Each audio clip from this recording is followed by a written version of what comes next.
They'll need to get the play off quickly. Now it's Romo. He's got time. He's going to let this. And this is caught at the 20. Touchdown, Cowboys. A big play there. 72 yards. And the Cowboys are an extra point away from tying the football game.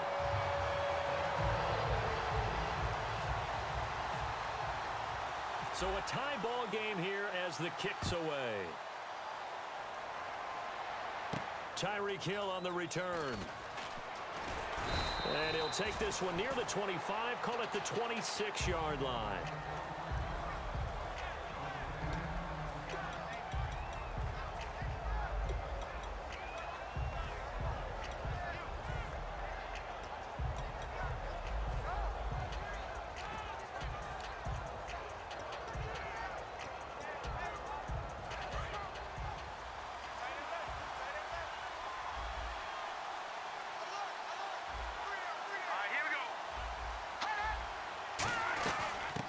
First carry here for Todd Gurley. And an alley to run. And the cutback to the sideline. And he's able to get it all the way down to the 20. A big run there by Gurley. 54 yards. So Gurley gashes the defense. And a lot of people say, do you take running backs early first round? Do you want them that high? Surely you're happy you took Todd Gurley that early. Without a doubt, Dr. Seuss. I love the way that got done by you. But even better, it's fun to watch Todd Gurley run the football. See if they stay on the ground for second down. Detroit! Detroit! Set! Leopard! Leopard! Here we go. Play action. Now Wentz. They'll roll him out right. And he'll be hit as he releases it. And that'll fall incomplete. It's a tried and true formula, and I don't think it'll change for as long as we play football. If someone's trying to throw the ball and you can put pressure on them and make it tough, that's only going to help your defense. Yeah, he's since being hurried. He got rid of it before taking the hit, but incomplete. And on third down, the Cowboys bringing an extra defensive back. Now Wentz. And incomplete. The contact made the ball roam free and brings up fourth down. So on fourth down, on comes Stephen Hauschka to try and get the Seahawks 3. From the left hash, this from 34. Down here in the red zone, you know your tight end's going to be a favorite target. Couldn't hang on. And sometimes they just have to get out of their own head because they understand how tight windows are there and how many bodies are there. And sometimes they just overthink it and don't catch the ball. That's fielded in the end zone. And he'll make it across the 20 as his guys will set up shop at the 23-yard line. And now Dallas gets set to take the field. Last time they were out, they scored. Still trailing here, though, so some work to do. But it's okay in terms of mindset. Because they scored the last time, they're not quite as worried about being down on the scoreboard because now their confidence is a little bit. And the pressure gets to Romo as he goes down. Frank Clark in there to bring him down for a loss of 7. And we say it all the time, have to be able to get rid of the ball sooner than that. You have to help your offensive line out. They're going to protect you as best they can. And if you get 3 to 5 seconds to throw the ball, they're doing a really nice job. But when you hold it and give up a sack, you're really almost discrediting their work. 8 yards here, so that gets them back within striking distance. And now it's third down. And that looked like some pretty easy yardage there right up the gut. And he's a guy that has some height to him. So when you don't have to drop a shoulder or create or get through contact or trash, makes it a lot easier to stay upright, see the field, and make a run as we just saw there. Toward the sideline. Did he keep the feet in? Yes, he got them both down, says the side judge. And that's good enough for a first down. I don't care how many times we say it. I still get a kick out of watching quarterbacks and receivers do the pass tree in pregame warm-up. But I always remember that when we go to practices, we see that after practices as well. They really tune it up, don't they? They tune it up. They know why they do it for these situations. First down. And they build that trust, and that's why they're able to find him in this type of a situation. And he got off the end there very quickly to make that play. Yeah, it was almost like the bullet train, wasn't it? I mean, just zoom. Quick, quick, quick, and what a terrific play, holding them to no gain.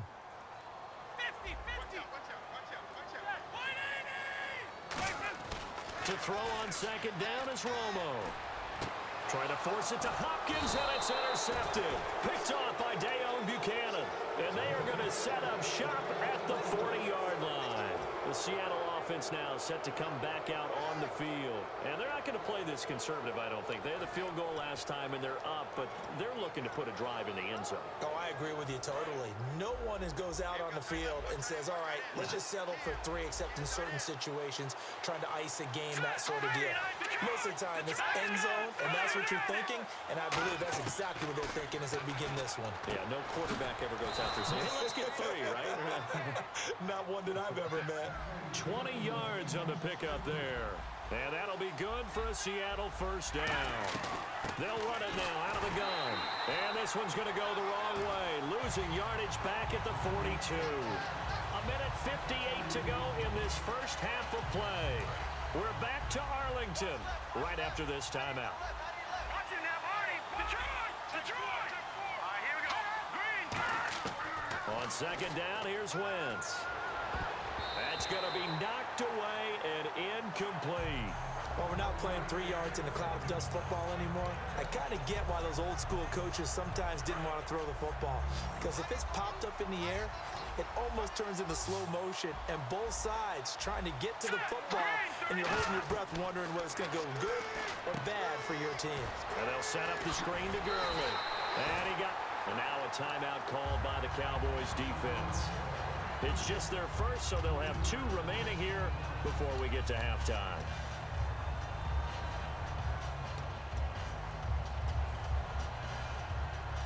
Now the former Gamecock, Spencer Lanning, on to punt it away.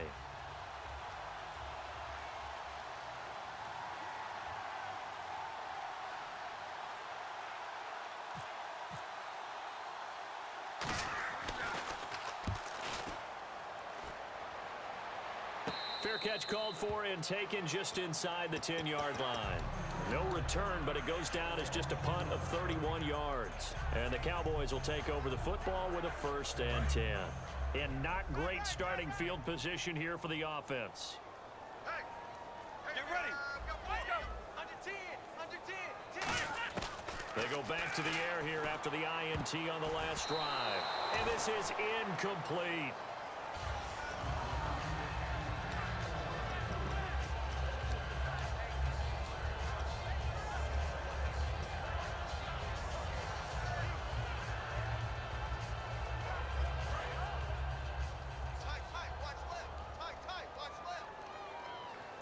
Murray, the lone setback. And he'll get it up the middle. And some room for him there as he'll take this up to about the 15. They get 6 here after the incompletion, and it'll leave them with a 3rd and 4. That was a good run, and it got to the second level. And what I mean by that is that's where the linebackers usually play. First level being the defensive front, last level being the secondary. The strong side. Nowhere to escape, and he goes down. And now the Seahawks are going to take a timeout here on defense.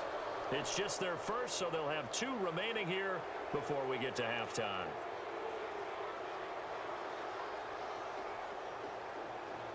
Now Donnie Jones, an original 7th-round pick of the Seahawks, on to punt it away.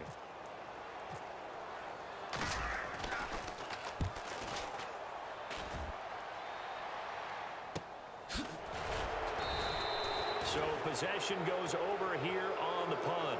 And it'll be Seahawk football, 1st and 10. The Seattle now ready to march onto the field. And a tight game after punting last time. See if they can get something going on this drive. As they head to the field now, with the game this close, you've got to feel there's a sense of urgency for them going on offense right now. But they have to do it without letting panic creep in and affect their play. And Hill with it over the middle to give him 27 yards that time. And the Seahawks are going to have a 1st down.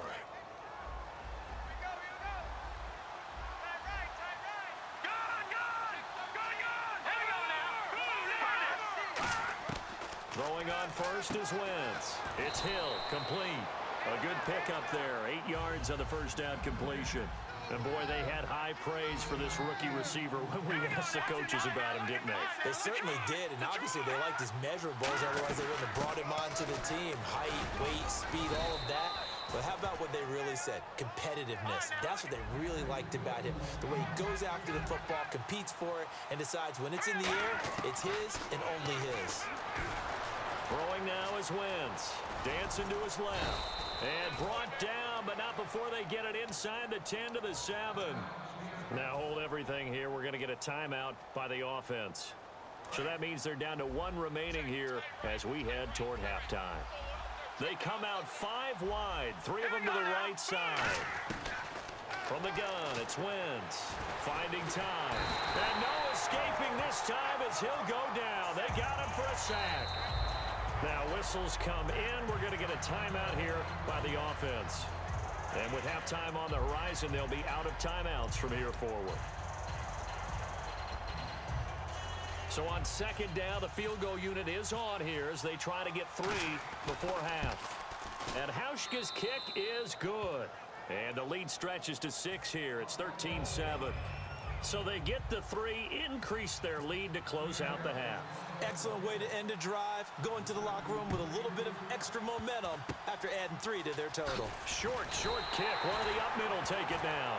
That's it for the first. And okay, so much for our halftime break. Apparently we're going to get right back to it. So both teams have their marching orders, and we'll get going again here in quarter number 3. Fielded about a yard deep.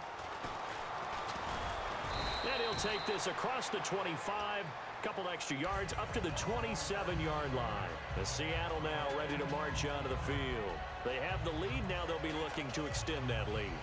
And this is where I enjoy talking about one of my favorite subjects, tendency breakers, or counters as I also like to call them. You've done things in a certain way in the first half, and they've had the ability to see what you've done. They're going to make their adjustments. So guess what?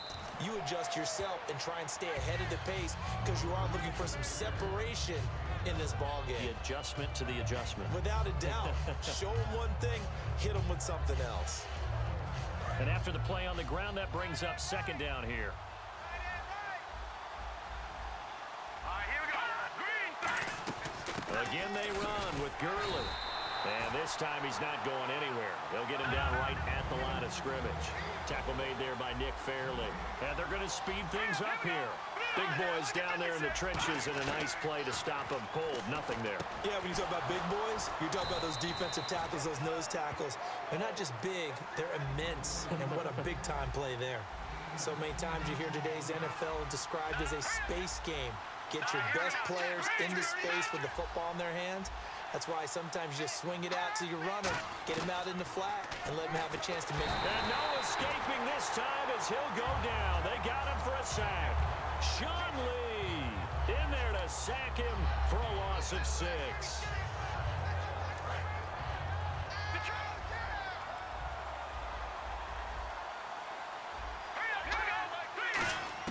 Now Wentz throwing on second down. Under pressure, and they got to him again. D. Ford in there to get him. And this pass rush strong now. That sacks on back-to-back plays. So the D-line's going to spread out. And some secondary help here for the defense in the nickel on third and long.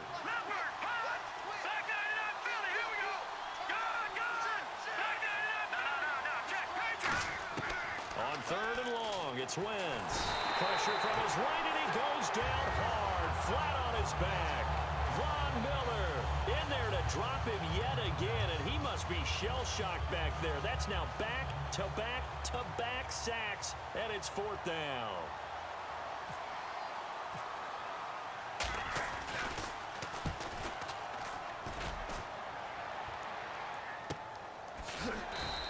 Just a yard return there after a punt of 49. And the offense will take over with a new set of downs. The Cowboys offense now, they head out for their first possession of the second half. They were able to get the stop defensively. Now a chance really to set the tone here in quarter 3. They can really take charge, can't they? And this is probably how it was drawn up at the half. I think we can go inside the locker room, all right? And I think we would see up on the grease boards, stop them defensively, get the ball back for the offense, and let's go downfield and score.